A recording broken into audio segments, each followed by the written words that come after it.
ప్రణామాలు ప్రభుజీ. హరే హరే కృష్ణ. కృష్ణ. హరే కృష్ణ.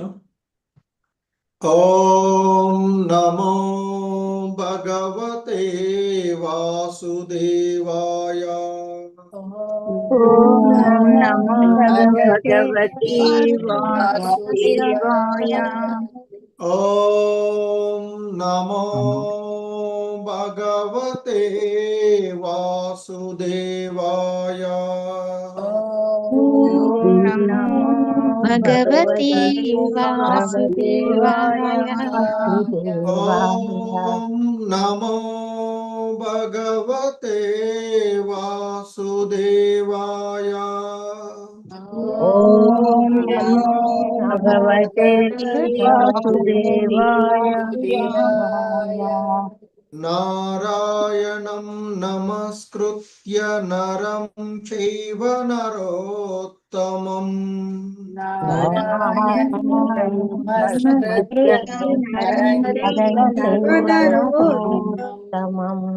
దేవీం సరస్వతీం వ్యాసం తతో జయముదీరయేత్.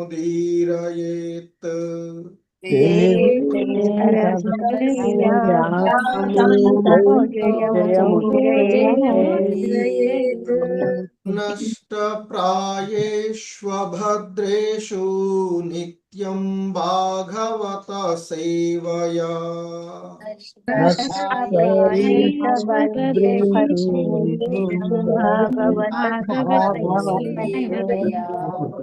భగవతి ఉత్తమ శ్లోకే భక్తిర్భవతి నైష్టికీ.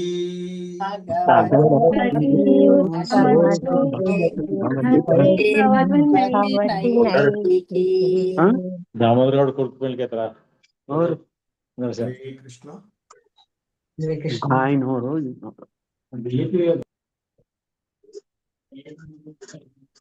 సో నిత్యం భాగవత సేవయ అనేటువంటి ఈ కార్యక్రమంలో శ్రీమద్ భాగవతము 4వ స్కందము 8వ అధ్యాయము అయినటువంటి భక్త ధ్రువుడు గృహమును వీడి అరణ్యమునకు వెడలుట అనేటువంటి అధ్యాయంలో ఈరోజు మనము 11వ శ్లోకమును ఇస్కాన్ సంస్థాపక ఆచార్యులైనటువంటి శ్రీల ప్రభుపాదుల వారి యొక్క వివరణం ద్వారా ఈ శ్లోకాన్ని అవగాహన చేసుకోవడానికి ప్రయత్నం చేద్దాము. హరే కృష్ణ.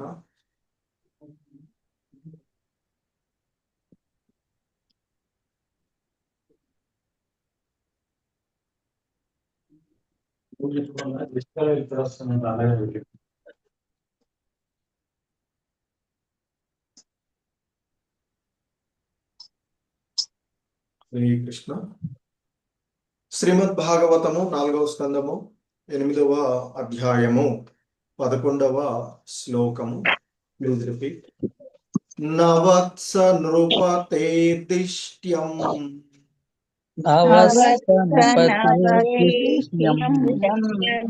నవత్స నృపతే దిష్ట్యం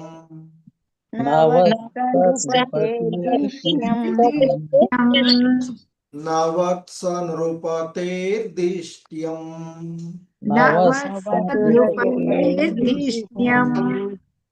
భవానారోడు మరహతి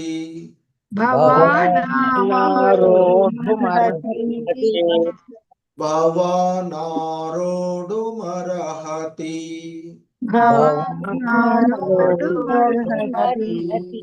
భవానారోడు మరహతి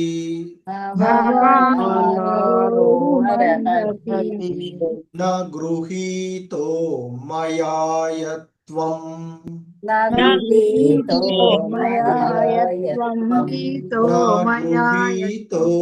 మయాయత్వం న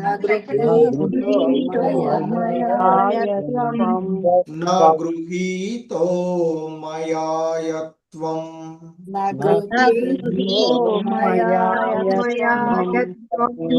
కుక్షావపి నృపాత్మజః कुक्षावपि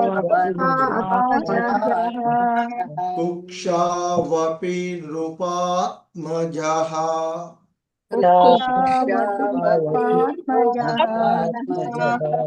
कुक्षावपि नृपात्मजः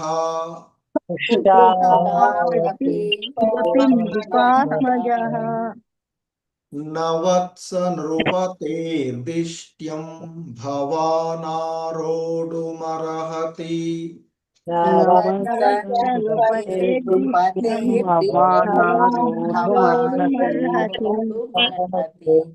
न वत्स नृपतेर्दिष्ट्यं भवानारोढुमर्हति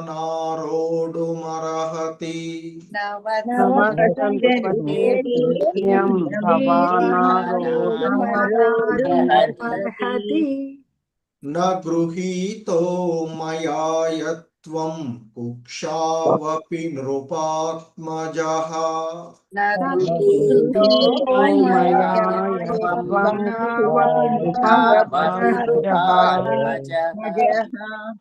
न गृहीतो मया यत्त्वं कुक्षावपि नृपात्मजः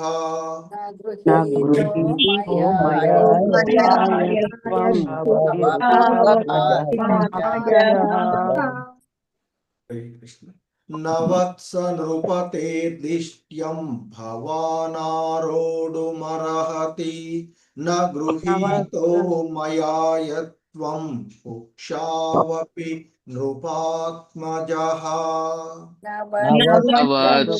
नृपतेर्दिष्ण्यं भवानारोढुमर्हति न गृहीतो मया यत्त्वं कुक्षावपि नृपात्मजः। हरे कृष्ण सरला देवी माता जी, शशिकला माता जी, चलो। कृष्ण प्रभु जी प्रणाम। न वत्स नृपतेर्दिष्ण्यं भवानारोढुमर्हति न गृहीतो मया यत्त्वं कुक्षावपि नृपात्मजः। हरे कृष्ण प्रभु। हरे कृष्ण। नवस नृपति तिष्ण्यं भवानारोढुमर्हति न गृहीतो मया यत्त्वं कुक्षावपि नृपात्मजः। धन्यवाद। हरे कृष्ण श्रीनिवास सेविका माता जी, शोभा रानी माता जी। हरे कृष्ण प्रभुजी प्रणाम प्रभुजी। नवत्स नृपतेर्दिष्ण्यं भवनारोढुमर्हति न गृहीतो मया यत्त्वं कुक्षावपि नृपात्मजः। ధన్యవాదాలు ప్రభుజీ. హరే కృష్ణ. హరే కృష్ణ ప్రభుజీ ప్రణామాలు. నవశ్చ నృపతేర్దిష్ణ్యం భవానారోఢుమర్హతి న గృహీతో మయా యత్వం కుక్షావపి నృపాత్మజః. హరే కృష్ణ ప్రభుజీ हरे ధన్యవాదాలు. कृष्ण राजेश्वरी माता जी, लक्ष्मी माता जी। हरे कृष्ण प्रभुजी प्रणमालु। नवस्य नृपतेर्दिष्ण्यं भवानोरोढुमर्हति न गृहीतो मया यत्त्वं कुक्षावपि नृपात्मजः। हरे कृष्ण। हरे कृष्ण लक्ष्मी माता जी। हरे कृष्ण प्रभु जी। नावत्स नृपतेर्दिष्ण्यं भवनारोढुमर्हति न गृहीते मया यत्त्वं कुक्षावपि नृपात्मजः। बाल सरस्वती माता जी, रामनारायण चौधरी प्रभु। नृपात्मजः। हरे कृष्ण प्रभु नामालु वर्षानुपतेर्दिष्ण्यं भवानारोढुमर्हति न गृहीतो मया यत्त्वं कुक्षावपि नृपात्मजः। धन्यवाद प्रभु। हरे कृष्ण प्रभुजी।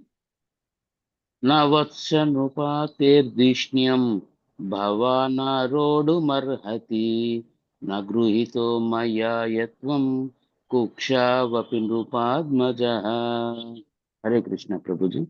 हरे कृष्ण विशालवती माता जी, चंद्रावती माता जी। हरे कृष्ण प्रभु जी। न वत्स नृपतेर्दिश्यं भवानारोढुमर्हति न गृहीतो मया यत्त्वं कुक्षावपि नृपात्मजः। हरे कृष्ण प्रभु जी धन्यवाद। हरे कृष्ण प्रभु जी। नवसन् नृपतेर्धिष्ण्यं भवान् आरोढुमर्हति न गृहीतो मया यत्त्वं कुक्षावपि नृपात्मजः। हरे कृष्ण प्रभु। హరే కృష్ణ. సో ఈ శ్లోకంలో ఉన్నటువంటి పదాల యొక్క అర్థాలను చూద్దాము. హరే కృష్ణ. వత్స బాలక నృపతేహే రాజు యొక్క దిష్ట్యం ఆసనము భవాన్ నీవు ఆరూఢం కూర్చుండుటకు న అర్హతి తగవు న గృహీతః జన్మింపనందున మయా నాచే యత్ కారణమున త్వం నీవు కుక్షౌ గర్భమున అపి అయినను రూపా ఆత్మజః రాకుమారుడవు. శ్రీకృష్ణ. భావము. సురుచి భక్త ధ్రువునితో ఇట్లు పలికెను. బాలక రాజు అంకమున గాని సింహాసనము పైన గాని కూర్చుండుటకు నీవు తగవు.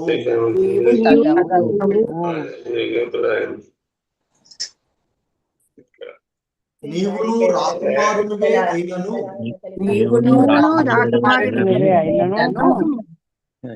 నా గర్భమున జన్మింపనందున తండ్రి ఒడిలో కూర్చుండుటకు అర్హుడవు కావు. కృష్ణ. భాష్యము. రాజు ఒడిలో గాని రాజు సింహాసనముపై గాని కూర్చుండుటకు కేవలము రాకుమారుడు అగుటయే యోగ్యత కాదని సురుచి భక్త ధ్రువునితో అతి గర్వముగా పలికెను. ఆ అధికారము ఆమె గర్భమునందు జన్మించుట పైననే ఆధారపడి ఉన్నది, కాని అన్యముపై కాదు.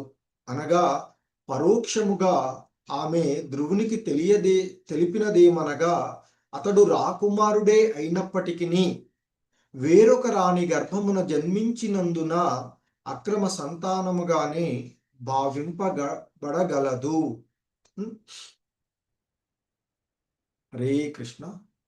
సో ఇది శ్రీల ప్రభుపాదుల వారి యొక్క భాష్యము ఈ శ్లోకమునకు ఇవ్వబడినటువంటిది. హరే కృష్ణ. జగద్గురు శ్రీల ప్రభుపాద్ కీ జై. ఓం అజ్ఞానతిమిరాంధస్య జ్ఞానాంజనశలాకయా చక్షుర్మిలితం యేన తస్మై శ్రీ గురవే నమః. శ్రీచైతన్య మనోభీష్టం స్థాపితం యేన భూతలే స్వయం రూపః కదా మహ్యం దదాతి స్వపదాంతికం. వందేహం శ్రీగురు శ్రీయుతపదకమలం శ్రీగురూన్ వైష్ణవాంశ శ్రీరూపం సాగ్రజాతం సహగణ రఘునాథాన్వితం తం సజీవం సాద్వైతం సావధూతం పరిజన సహితం కృష్ణ చైతన్యదేవం శ్రీ రాధా కృష్ణ పాదాన్ సహగణ లలిత శ్రీ విశాఖాన్వితాంశ నమో ఓం విష్ణుపాదాయ కృష్ణ ప్రేష్టాయ భూతలే శ్రీమతే భక్తి వేదాంత స్వామినితి నామినే నమస్తే సారస్వతే దేవే గౌరవాణి ప్రచారిణి నిర్విశేష శూన్యవాది పాశ్చాత్యదేశతారిణి జయ శ్రీ కృష్ణ చైతన్య ప్రభు నిత్యానంద శ్రీ అద్వైత గదాధర శ్రీవాసాది గౌర భక్త వృంద హరే కృష్ణ కృష్ణ కృష్ణ హరే హరే హరే రామ రామ రామ హరే హరే. హరే కృష్ణ. సో మనము భక్త ధ్రువుడి యొక్క చరిత్రను గురించి మైత్రేయ ముని విదురుడితో తెలియచేస్తూ ఉన్నటువంటి అంశాలను చూస్తూ ఉన్నటువంటిది. సో ఈ క్రమంలో స్వయంభువ మనువు యొక్క కుమారులైనటువంటి ఆ ఉత్తానపాదుడు మరియు ప్రియవ్రతుడు అనేటువంటి ఇరువురు కూడా ఆ భగవంతుని చేత శక్తి ప్రదానము కావించబడి ఉన్నటువంటి వారు. మరి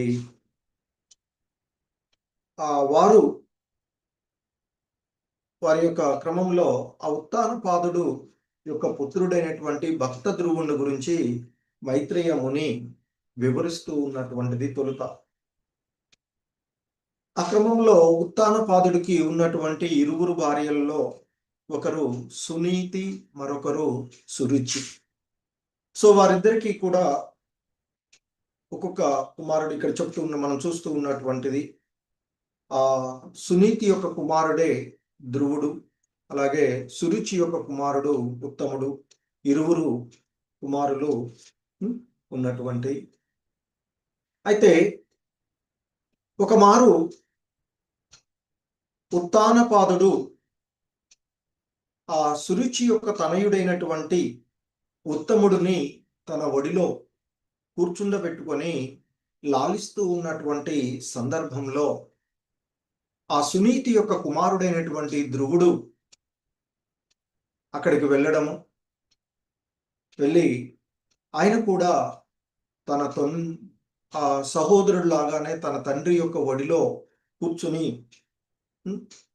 ఉండాలి అనేటువంటి ప్రయత్నం చేయగా ఉత్తానపాదుడు దానికి అంతగా సమ్మతి చూపించినట్లుగా ఉన్నటువంటి పరిస్థితి మనకి ఇక్కడ చెప్పబడినటువంటిది.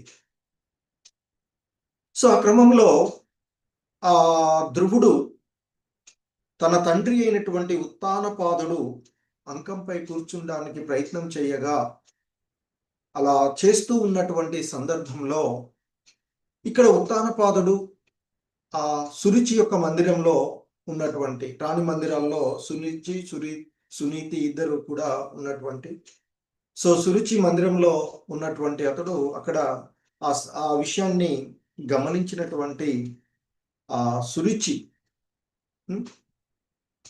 ఆ ధ్రువుడి యొక్క సవతి తల్లి అయినటువంటి సురుచి ఈర్ష్య కలిగినటువంటిదిగా కలది అయి, అంటే నాది నేను అనేటువంటి భావనలో ఉన్నటువంటి ఆ మిగుల గర్వంతో. ఎందుకంటే అంతకుముందు ఉత్తానపాదుడు ఆ సురిసి సమక్షంలో ఉన్నటువంటి కారణంగా ధ్రువుడు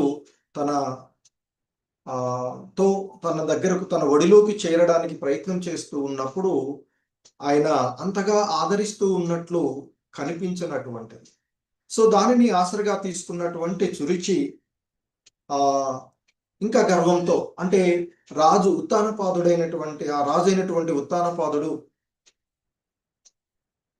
తన ఎడనే అమితమైనటువంటి ప్రేమను కలిగి ఉన్నటువంటి వాడు, తనకే అధికంగా ప్రాధాన్యత ఇస్తూ ఉన్నటువంటి వాడు కనుక తాను ఏం చెప్పినా అలాగే ఉంటాడు అనేటువంటి ఒక భావనతో ఆ రాజు గర్వంతో, ఈర్ష్య కలిగినటువంటిది, అంటే ధ్రువుడి ఎడ ఈర్ష్యతో ఉండి గర్వంతోనూ రాజు నాకే అధికమైనటువంటి ప్రాధాన్యత ఇస్తున్నాడు అనేటువంటి ఒక గర్వంతో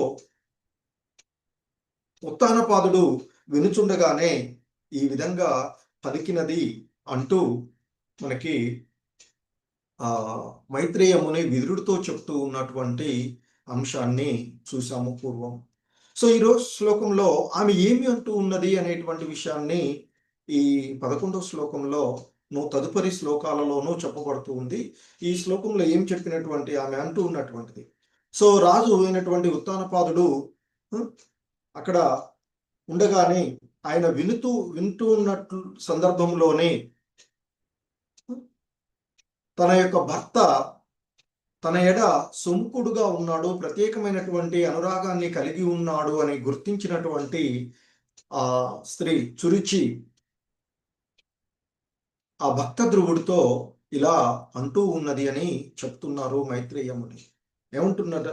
నవత్స నృపతే దిష్ట్యం భవాన్ ఆరుడు మరహతి న గృహీతో మయాయత్వం కుక్షావసి నృపాత్మజః. నా అంటే లేదు, వత్స అంటే ఓ బాలక, ఇక్కడ వత్స అంటే కుమార, బాలక అని చెప్పవచ్చు. ఆమె ఈర్ష్య కలిగినటువంటిది కాబట్టి కుమారాన్ని సంబోధించకపోవచ్చు, కనుకనే బాలుడైనటువంటి ధ్రువుణ్ణి ఓ బాలక అంటూ సంబోధించినట్లుగా మనకి ఇక్కడ చెప్తున్నటువంటి నృపతే, నృపతే దిష్ట్యం, ఆ రాజు యొక్క ఆసనము, రాజు యొక్క ఆసనమైనటువంటి, అంటే రాజు యొక్క వడిలో గాని ఇక్కడ రాజు యొక్క సింహాసనంపై కానీ అనేటువంటి భావంతో చెప్తున్నారు శ్రీల ప్రభుపాద. సో కనుక నృపతే దిష్ట్యం, ఆ రాజు యొక్క ఆసనమును, భవాన్ ఆరూఢం, భవాన్ ఆరూఢం, భవాన్ అంటే నువ్వు, ఆరూఢం అంటే కూర్చోవడానికి, నా అర్హతి అంటే ఇంతకుముందు నా అన్నాడు కదా, అర్హతి అంటే అర్హత లేదు, అంతకుముందు అర్హత అంటే లేదు నీకు. ఏంటది? ఆ రాజు అయినటువంటి నీ తండ్రి రాజు యొక్క ఆసనంపై కానీ, వడిలో కానీ లేదా సింహాసనంపై కానీ కూర్చోవడానికి అర్హత నీకు లేదు అంటూ చెప్తూ ఉన్నాడు. ఎందుకు నీకు ఆ అర్హత లేదంటే చెప్తున్నటువంటి నా గృహీత అంటూ చెప్తుంది. అంటే జన్మింపనందున, ఎక్కడ మయా నా యొక్క, మయాయత్ నా యత్ అంటే కారణం, త్వం నీవు, కుక్షౌ వపి. సో ఇక్కడ నా గృహీతో మయా యత్వం కుక్ష అంటూ చెప్తున్నాడు. నీవు నా యొక్క గర్భమున, త్వం నీవు, సో కుక్ష అంటే గర్భంలో లేదా కడుపు అని వస్తుంది, గర్భం. సో నీవు నా యొక్క గర్భమున జన్మింపన, నా గృహీత అంటూ చెప్తున్నాడు, నా గృహీత. సో నా యొక్క గర్భమున నీవు జన్మించిన కారణంగా అపి నృపాత్మజ, నృప ఆత్మజ అంటే నృప అంటే రాజు యొక్క తనయుడు అయినప్పటికీ, అంటే రాకుమారుడు అయినప్పటికీ కూడా నీవు నా యొక్క గర్భమున జన్మించినటువంటి కారణంగా నీవు రాజు యొక్క సింహాసనంపై కానీ, రాజు యొక్క ఆసనం అంటే ఆయన యొక్క ఒడిలో కానీ కూర్చునేటువంటి అర్హత నీకు లేదు అంటూ ఆమె అన్నటువంటి విషయాన్ని మనకి ఈ 11వ శ్లోకంలో చెప్పబడినటువంటి అంశం.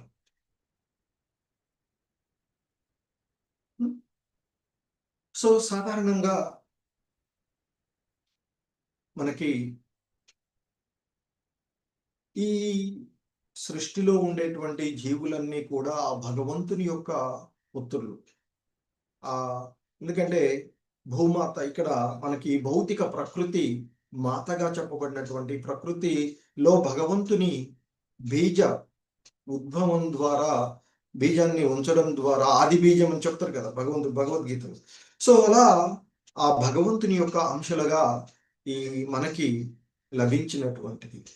సో అందులోనూ వారి వారి యొక్క స్థితులను అనుసరించి, పూర్వజన్మ కర్మలను అనుసరించి ఆ భగవంతుడు ఒక్కొక్కరికి ఒక్కొక్క రకమైనటువంటి ఆ బాధ్యతలను, ఆ విధమైనటువంటి అవకాశాలను కలగజేస్తూ ఉండేటువంటిది. సో ఆ విధంగా మరి రాజు అనేటువంటి వాడు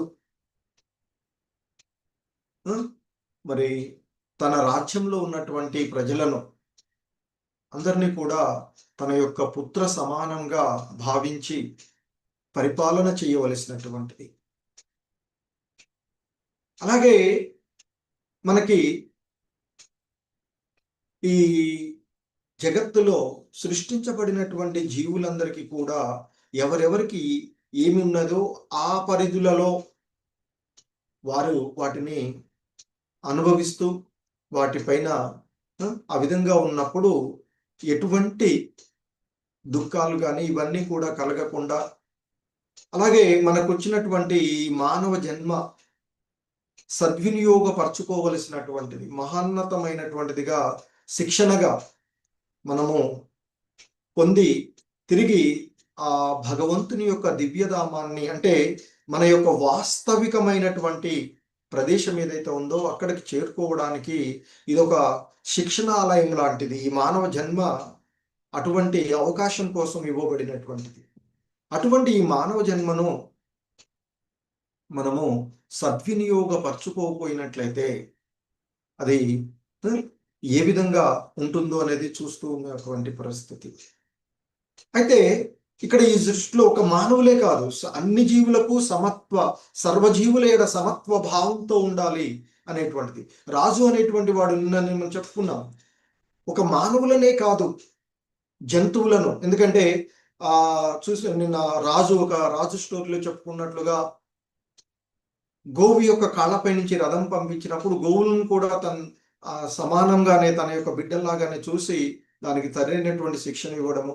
అలాగే మరొక రాజు విషయంలో మనం చూసినటువంటి అడవిలోకి వెళ్ళి ఆ రథాన్ని అక్కడే, అంటే నాట్ ఓన్లీ అంటే మానవులు జంతువులే కాదు, వృక్షాలు వంటి ప్రతిదాన్ని కూడా సమత్వ భావంతో చూడాలి అనేటువంటిది చెప్పబడినటువంటిది. మరి అటువంటి ఆ భావనలో ఉండవలసినటువంటి మానవులమైనటువంటి మనం ఇక్కడ ఈ బాహ్యమైనటువంటి, ఇక్కడ ఉత్తానపాదుడి యొక్క భార్యలలో ఇద్దరు, ఒకళ్ళు సురుచి రుచి అంటే ఈ మన ఇంద్రియ భోగ వాంఛలకు ఉండే, అంటే ఒక రకంగా చెప్పాలంటే బాహ్యమైనటువంటి బాహ్య లౌకికమైనటువంటి విషయాల ఎడ ఆసక్తి ఉండేటువంటి అంశంగా,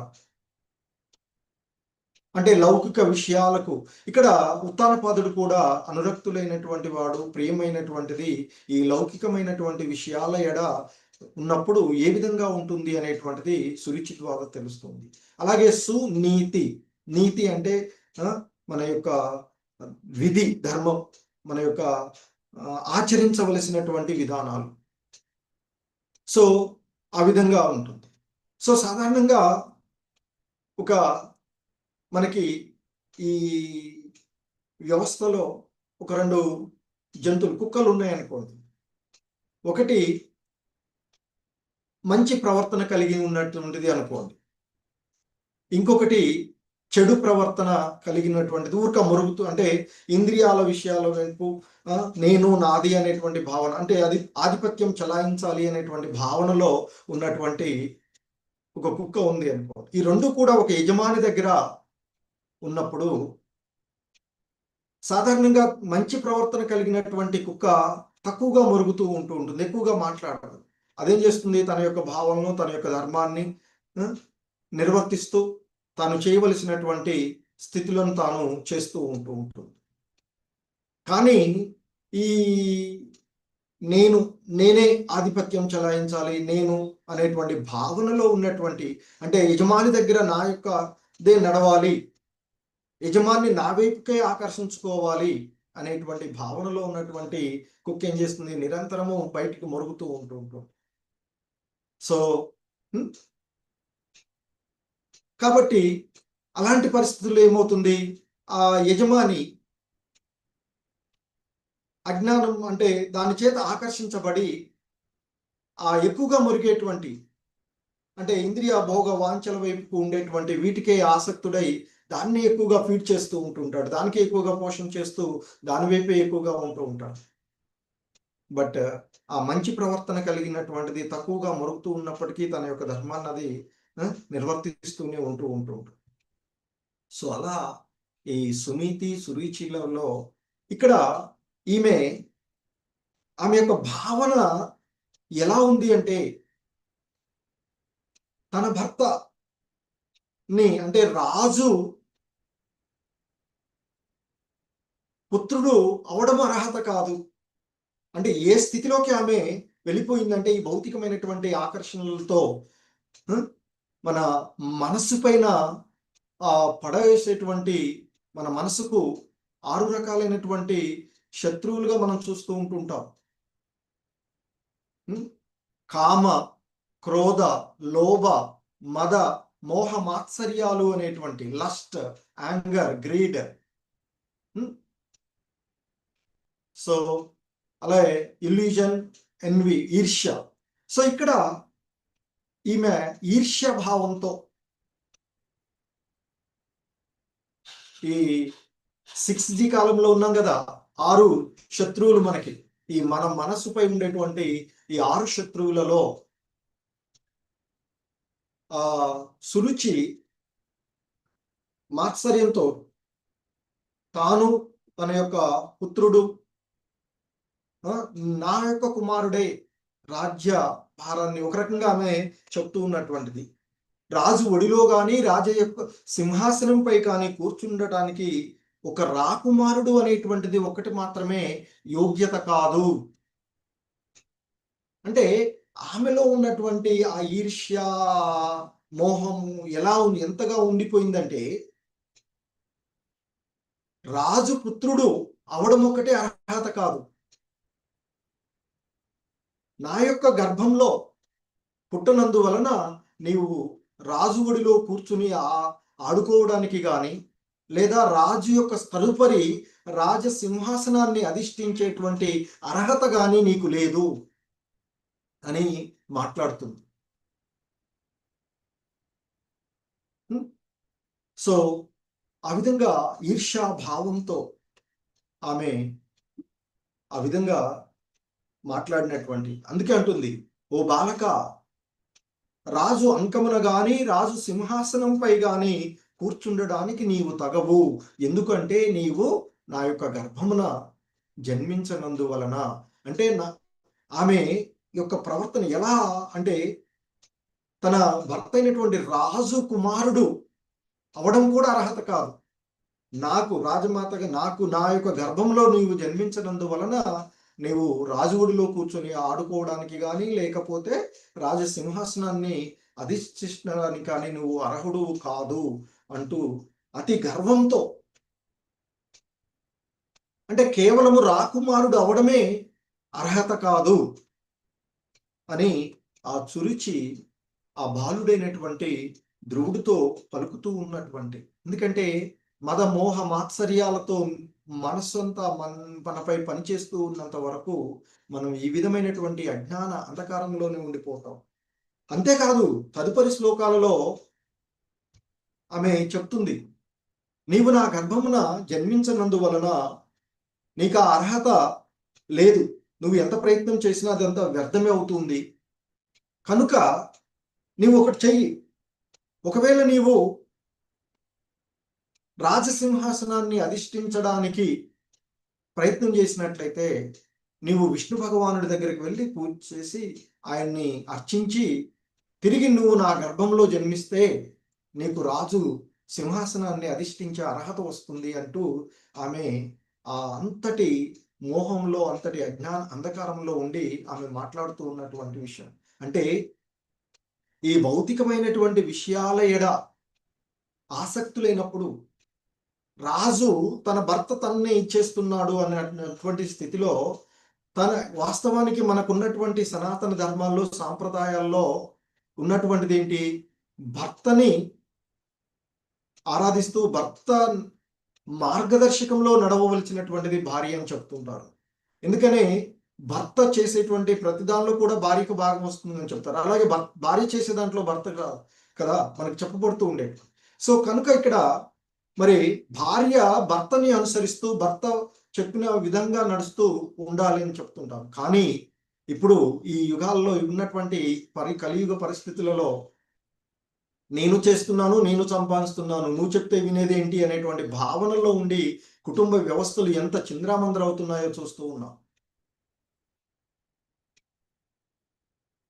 మరి ఇక్కడ మన సనాతన ధర్మం, మన సాంప్రదాయాలు ఎంతటి ఇది అంటే వాస్తవానికి ఏంటంటే ఇక్కడ దీంట్లో ఉన్నటువంటి విధానాన్ని మర్చిపోతున్నాం. ఈయన చెప్తే నేనేంటి అనేటువంటి ఒక భావన. ఆయన అలాగే ఇద్దరం, నేను కొన్ని కట్నాలు ఇప్పుడు ఉన్నటువంటి పరిస్థితుల్లో సగం నేను తెచ్చుకున్నాను, లేదా నేను సంపాదించట్లేదు కాబట్టి నా భర్త ఇలా అంటున్నాడు అనేటువంటి ఒక భావనలో ఉండిపోతున్నారు. సో ఏంటంటే ఇక్కడ మనకి ధర్మం వ్యవస్థలో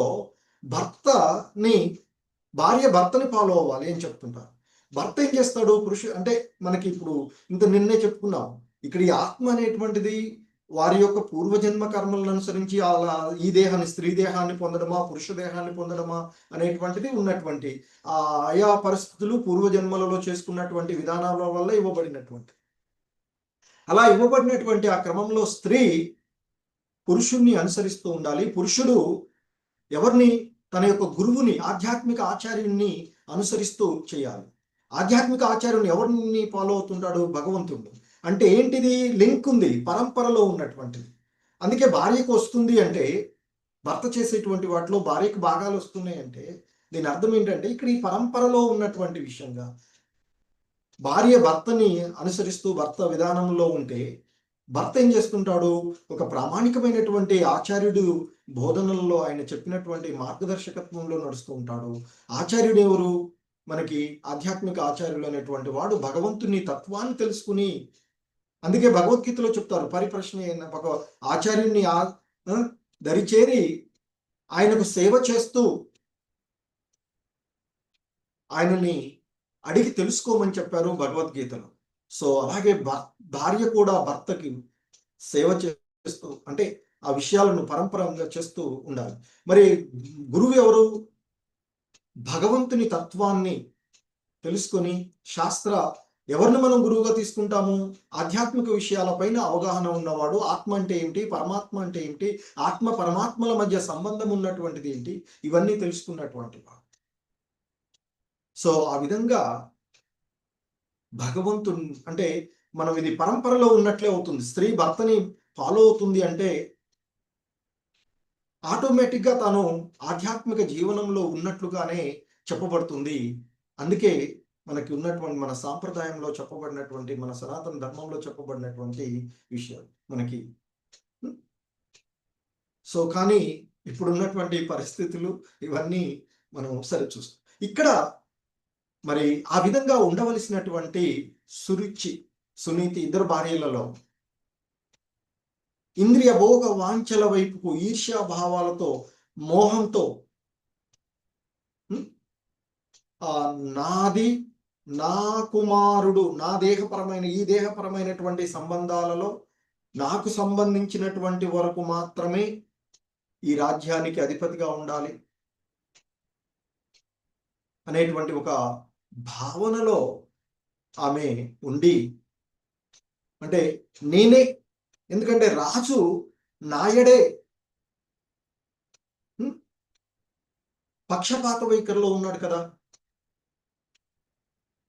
ఎందుకంటే ఇక్కడ మరొక విధంగా కూడా చెప్పవలసింది ఏంటంటే, ఉత్తానపాదుడు తన ధర్మాన్ని సక్రంగా నిర్వర్తించలేకపోయాడు. మోహంలో గురి బాహ్యమైనటువంటి ఇంద్రియ వాంఛల వైపుకు ఆసక్తుడైనటువంటి ఆ భౌతికమైనటువంటి అందానికి ఆకర్షితుడైనటువంటి సురుచి, సునీతి, రుచి, ఆ ఇంద్రియాల విషయాలు, నీతి, అది ధర్మం, నీతి అనేటువంటిది మనకి. సో వీటికి ఆకర్షితుడైనటువంటి రాజు ఆయన పక్షపాత ధోరణిలో ఉండడం వల్ల ఆ ధ్రువుణ్ణి అంతకుముందు ఆదరించలేకపోయాడు. అది ఆసరాగా తీసుకున్నటువంటి ఆ సురుచి ఆమె ఈ విధంగా మాట్లాడుతూ ఉన్నటువంటిది. ఏమని, రాజు ఒడిలో గాని రాజసింహాసనంపై గాని నీవు కూర్చోవడానికి అర్హుడవు కాదు. కారణం ఏంటంటే, నీవు నా యొక్క గర్భంలో. అంటే ఆమె స్థితి ఏంటంటే, ఇక నేను నా యొక్క స్థితి, రాజు నాకు ఇచ్చినటువంటి స్థితిని, మెయిన్గా రాజమాత స్థితి నాకే ఇచ్చాడు. అంటే నన్నే ఆదరిస్తున్నాడు కనుక నా యొక్క, అంటే మనం కూడా అదే కదా, ఈ ఇంద్రియ ఎప్పుడైతే మనం బాహ్యమైనటువంటి అంశాల ఎడ ఆసక్తులమవుతూ ఉంటామో వాస్తవికమైనటువంటి విషయాలను పక్కన పడిపోతూ ఉంటుంటాయి. మన యొక్క ధర్మం, స్వధర్మం, ఆ భగవంతుని యొక్క సేవకులము ధర్మాన్ని అనుసరిస్తూ నడవాలి అనేటువంటి విషయాన్ని కూడా మర్చిపోతూ ఉంటుంటాం. సో ఆ విధంగా ఇక్కడ సురుచి తన యొక్క వాస్తవికమైనటువంటి స్థితిని తెలుసుకోలేక, నీవు రాకుమారుడు అవడం కూడా అర్హత కాదు, అదొకటే కాదు, ఇంకా ముందు వస్తుంది, నీవు విష్ణు భగవాన్ని ఆశ్రయించి నా గర్భంలో, అంటే విష్ణు భగవాన్ని ఆశ్రయిస్తే నీకు ఇదవుతుంది అని చెప్పలే. ఎంతటి మోహంలో ఉన్నది అంటే, ఆ ఈర్ష్యాభావంలో ఆమె నీవు విష్ణువుని వేడుకొని, ఆ విష్ణువుని వేడుకోవడం ద్వారా ఈ జన్మను, అంటే ఒక రకంగా ఇంకా చెప్తున్నటువంటి, ఇప్పుడు ఈ దేహాన్ని త్యజించేసాయి, మరలా నువ్వు నా గర్భంలో పుడితే, నా యొక్క కుమారుడిగా పుడితేనే నీకు ఆ అర్హత వస్తుంది. అంతటి గర్వంతోనూ అహంకారంతోనూ మాట్లాడినటువంటి విషయాలు మనము ఇక్కడ చూస్తూ ఉన్నాం. ఎందుకంటే ఆ మోహ, ఇక్కడ ఆ పరిణామాలు ఎలా ఉంటాయో కూడా మనం చూడవచ్చు. ఎందుకంటే దీనికి ఉదాహరణగా మనము శ్రీకృష్ణ భగవానుల వారి విషయంలో ఆ ద్వారక, మధుర, బృందావనంలో ఉన్నప్పుడు అక్రూరుడి ద్వారా ఆహ్వానం పంపబడి కంసుడు వీళ్ళని ఒక రకంగా చెడు ఆలోచనతోనే పంపిస్తూ ఉంటాడు. అంటే మనలో ఉన్నటువంటి చెడు భావాలు, అంటే మనలో ఉండే అహంకారం ఎలా పతనం చెందిస్తుందో చూడటానికి ఒక ఎగ్జాంపుల్గా చెప్పుకోవచ్చు. ఏంటంటే ఆ కృష్ణ బలరాములను ఆ బృందావనం నుండి, ఆ నందుని యొక్క ఇంటి నుండి మధురకు తీసుకురావడానికి అక్రూరుని పంపిస్తారు. అక్కడ వాళ్ళకందరికి తెలుసు, కంసుడు ఆహ్వాన అక్కడ జరుగుతున్నటువంటి ఉత్సవానికి ఆహ్వానం పంపాడు అంటే ఈ కృష్ణ బలరాములను ఒక రకంగా చేయాలి. కానీ కృష్ణుడు బలరాములు ఏంటి, ఎలాగో ఇదే సందర్భంగా తీసుకుని ఆ కంసుడు వధ చేయాలి అనేటువంటి వాళ్ళు వస్తూ ఉంటారు. ఆ వస్తున్నటువంటి క్రమంలో దగ్గరికి రాగానే మొదటగా వారికి ఎదురయ్యేటువంటి సంఘటన, అంటే అక్కడ ఎదురైనటువంటి వాటిలో ఒక రెండు విషయాలను తీసుకున్నట్లయితే, వారు ఒక దోబి, అంటే కంసుడి యొక్క వస్త్రాలను శుభ్రం చేసేటువంటి ఒక చాకలి దోబి, వాడు ఆ ఇస్త్రీ చేసి మంచిగా బట్టలు పిండేసి ఇస్త్రీ చేసి రాజుకు రోజు ఇచ్చేస్తూ ఉంటారు. వానికి ఎంతటి గర్వం అంటే, చాలా మంది దోబీలు ఉంటారు, వాళ్ళు కూడా, మిగతా వాళ్ళు కూడా ఇస్త్రీల బట్టలు ఇస్త్రీ చేస్తుంటారు, అన్ని చేస్తూ ఉంటారు. కానీ రాజదోబి అనేటువంటి వాడికి గర్వం అన్నట్టు, నేను, నాకు ఉన్నటువంటి అర్హత, నేను కంసుడు రాజుకి దోబీగా ఉన్నాను, రాజు వస్త్రాలను, నేను ఇస్త్రీ చేసినటువంటి వస్త్రాలనే రాజు వేసుకుంటున్నాడు, వేరే వాటిని వేసుకోవడం లేదు. సురుచి కూడా ఇలాగే ఉంది ఇప్పుడు పరిస్థితి. నేనేం చెప్తే అదే వింటది, నా దగ్గరే ఉంటున్నాడు, నన్ను చూసి ధ్రువుని కూడా ఆదరించలేదు. అలాగే ఈ దోబికి కూడా నేను చేసి ఇస్త్రీ చేసి ఉతికి ఇస్త్రీ చేసిన బట్టల్నే కంసుడు వేసుకుంటున్నాడు, అంటే నేనెంత గొప్పవాడిని అనే భావంతో ఉంటాడు. అయితే అలా వెళ్తూ కృష్ణ భగవానుడు బలరాములు అక్కడి దగ్గరికి వెళ్తూ వాడిని అడుగుతారట, ఈ ఇస్త్రీ చేసిన వస్త్రాలు మాకు ఇవ్వు అని అడిగితే, గర్వంతో ఏమనుకుంటున్నారు మీరు, ఇవి మీరు నన్ను అడగడం ఏంటి, ఇవి నేను రాజు కోసం చేసినటువంటివి అంటూ గర్వంతో మాట్లాడితే వాడిని చిన్న ఎత్తో సంహరించినటువంటి విషయాన్ని సంఘటన చూస్తాం. అలాగే మరొక అది చెడు ప్రవర్తన, అంటే మనలో అహం వల్ల కలిగేటువంటి ప్రభావం. అలాగే మరొక సంఘటన కూడా చెప్పుకోవచ్చు. అదే సందర్భంలో ఆ కురూపిగా ఉన్నటువంటి ఆవిడ రోజు కూడా మంచి చందనాన్ని, మంచి సుగంధాన్ని ఆ రాజుకు అందిస్తూ ఉంటుంది. కానీ ఆమె ఎటువంటి అహం ఉండదు ఆమెలో. సో వెళ్తూ వెళ్తూ దారిలో ఆ కురూపి అనేటువంటి ఆమెను కూడా కలిసి ఆ మంచి గంధాలు, సువాసన వచ్చేటువంటి గంధాలను బలరామకృష్ణుడు అడిగితే వెంటనే ఆమె వారికి ఇచ్చేస్తుంది. సో దానికి ఆ కృష్ణ భగవానుల వారు ఆమె యొక్క కురూపత్వాన్ని తొలగించి మంచి యవ్వనవతి అయినటువంటి స్త్రీగా ఆమెను తయారు చేస్తారు. అది మనలో ఉండేటువంటి మంచి చెడుల యొక్క ప్రవర్తన. సో ఇక్కడ కూడా సురుచి అహంతో తానే నా వలన వచ్చినటువంటి సంతానమే రాజు కావాలి, సో నా గర్భంలో జన్మించినటువంటి వాడే రాజు అవుతాడు, అంతేకాని నా సవతి అయినటువంటి, అంటే ఇంకొక భార్య అయినటువంటి ఇంకొక రాణి ద్వారా వచ్చినటువంటి వాడు రాజు అయ్యేటువంటి అర్హత లేడు అనేటువంటి ఒక భావనలో ఉండి ఆమె పలికినటువంటి విషయాలను సో ఇక్కడ మనము తెలుసుకునేటువంటి. హరే కృష్ణ. జగద్గురు శ్రీల ప్రభుపాద్ కీ జై.